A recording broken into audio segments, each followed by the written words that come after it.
Je voudrais dire et rassurer toute la population que pour la question des hydrocarbures, il n'y a pas de rupture.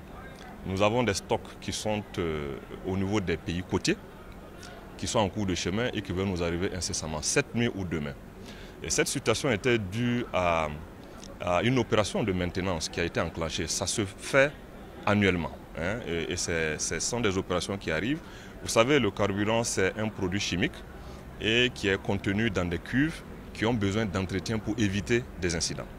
Et ce sont ces sortes d'opérations qui ont été engagées dans un des pays côtiers où se trouve une grande partie de notre carburant, le Super 91, et qui a fait que pour les opérations de dépotage en vue donc d'approvisionner notre pays, il y a eu un petit retard, donc un arrêt momentané pour permettre donc aux sociétés dans ces pays-là de procéder à leur opération de maintenance. Et donc, dans toute la transparence, notre société a voulu expliquer aux distributeurs qu'il se pourrait qu'il y ait parfois, au vu donc des demandes, quelques rationnements pour préserver les stocks nationaux et leur expliquer que cela est dû donc à cette situation donc de maintenance dans les pays côtiers. Et ça a été mal interprété.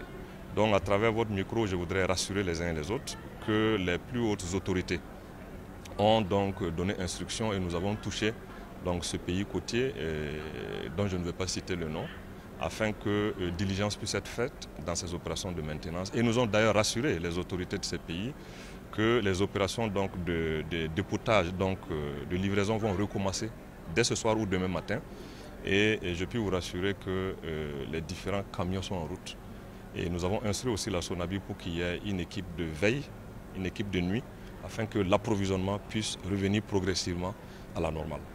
Donc c'est le lieu aussi pour moi d'inviter l'ensemble de la population à ne pas céder à la panique et que les gens consomment comme normalement et les attitudes normales et non fassent une course aux pompes de station pour peut-être se procurer plus que ce qu'ils ont besoin.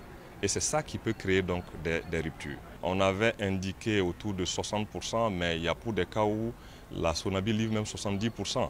Et donc, n'eût été cette ruée vers les stations pour se procurer des quantités énormes et n'eût été aussi un comportement malsain de certaines personnes qui vont se procurer du carburant dont ils n'ont pas besoin et procéder à une autre vente dans un marché secondaire pour renchérir le prix du carburant, dans un contexte où le Burkina œuvre chaque jour pour maintenir les prix et lutter contre la vie chère. Ce ne sont pas de bonnes aptitudes. Donc je vous rassure qu'à partir de demain, ce rationnement progressivement prendra fin. Et parce que parfois, en toute responsabilité, il faut faire un rationnement quand on sait qu'il y a une situation qui pourrait créer des manques momentanés. Donc rationnement pour avoir un stock de sécurité. Et donc cela suppose aussi que même nous, consommateurs, on devrait revoir nos comportements de consommation quand on parle de rationnement. Ce qui était prévu pour courant janvier ne sera plus janvier. Dès ce mois de décembre-là, ces 2-3 jours, la situation rentrera dans la normale.